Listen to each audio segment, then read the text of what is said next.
Hi, today I will start the design of a test system which permits to simulate the total air temperature probe of an air data computer. The air data computer is on the bottom of this page here. There are three main inputs of any air data computer. One input is the static pressure. The second input is the total pressure, which is the sum of the static pressure and the impact pressure. There is also an input here for a platinum sensor in order to measure the total air temperature. The system I will design is inside the blue area here. There will be the same input pressures. One is the static pressure and the second one is the impact pressure. It is much better to use the impact pressure instead of the total pressure because above a given altitude the total pressure should be negative. So in that case you need to use two vacuum pumps. So instead of using two vacuum pumps, I will use one vacuum pump for the static pressure, which will be used only for the static pressure sensor, and I will use a positive pump, that means the pressure above 1013 millibars, in order to simulate only the impact pressure. For that purpose, I will disconnect the static pressure from the impact pressure sensor, and of course I will do the same inside the air data computer.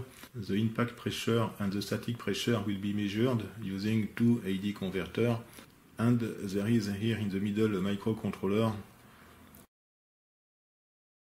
The microcontroller will compute the Mach number.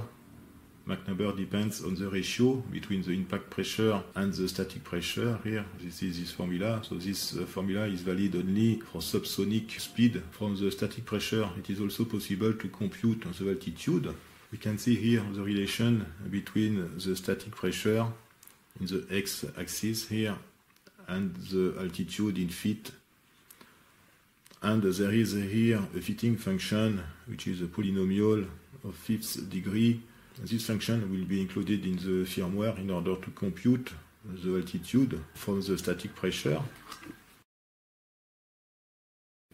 From the altitude here, it is also possible to compute the static pressure, which is on the y-axis here in degrees Celsius. So we can see that there is a linear decrease of the temperature versus altitude, and there is a minimum temperature above 36,000 feet according to this table here.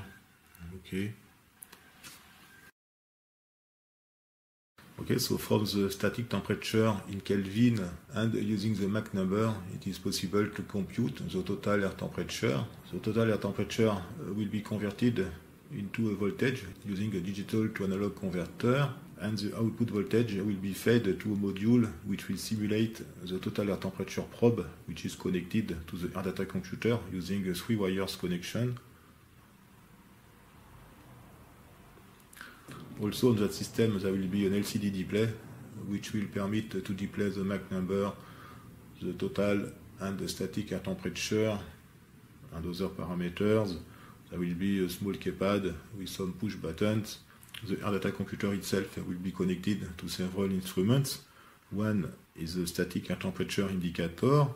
Second one is a true airspeed indicator. There will be, of course, a Mach number indicator and an altitude indicator and a vertical speed indicator. I have already some of these instruments: the vertical speed indicator, the static air temperature, and the Mach indicator. What is missing is a true airspeed indicator and an altitude indicator.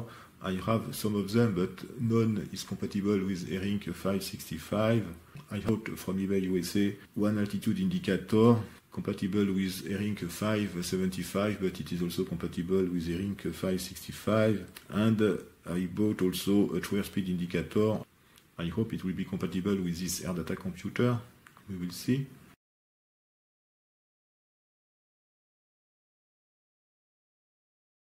For these two sensors, I will use the sensors which are present on this air data computer.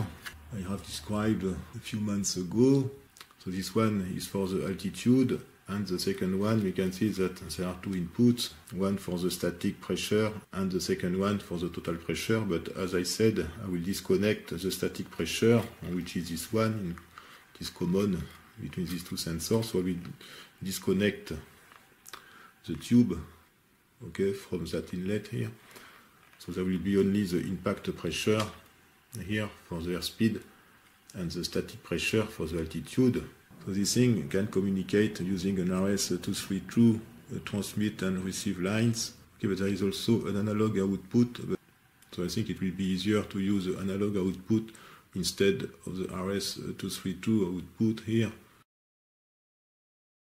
The simulation of the resistance here is not very easy because the resistance is not very high. It varies from 250 ohms approximately to 600 ohms, something like that. So instead of using semiconductors, I will use the servo control. I built a small prototype, and this will be something like that. So there will be a DC motor with a reductor. So I bought that thing from RS Components. Okay, so there will be a PCB here, and there is here a dual potentiometer, multi-turn, 1K and 1K. So one part will be used for the servo control itself, and the second part of the platinum sensor. The schematics of the servo control is here.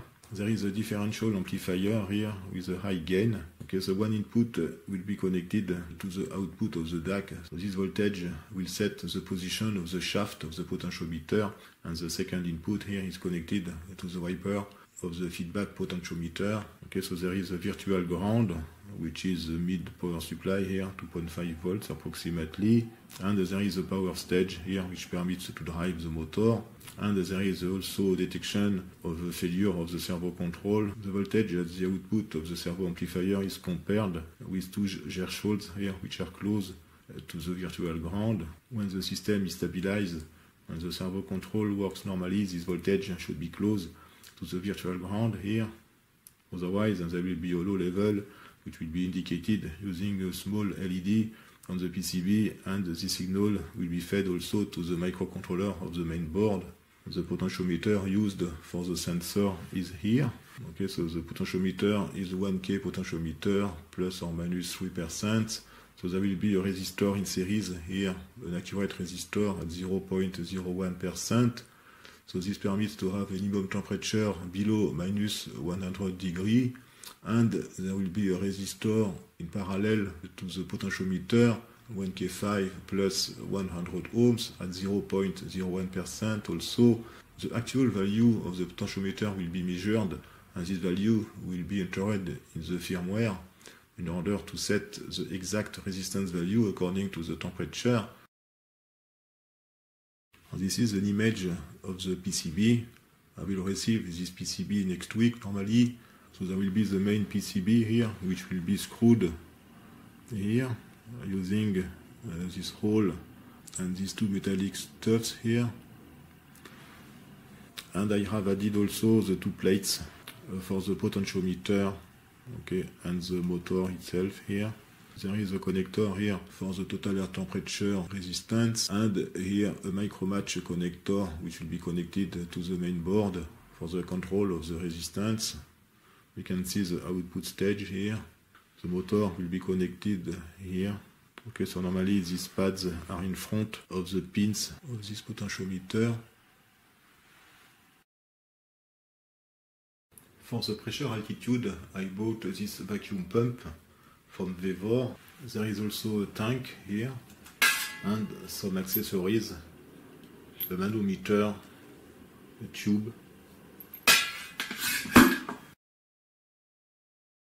I will use this small case for the complete system. It is an Explorer case 2209. So there will be a front panel here in black anodized aluminium with white markings. Okay, I will use also this inlet which was installed in the AirData computer. And that's all for today. Thank you for watching and see you next time. Bye bye.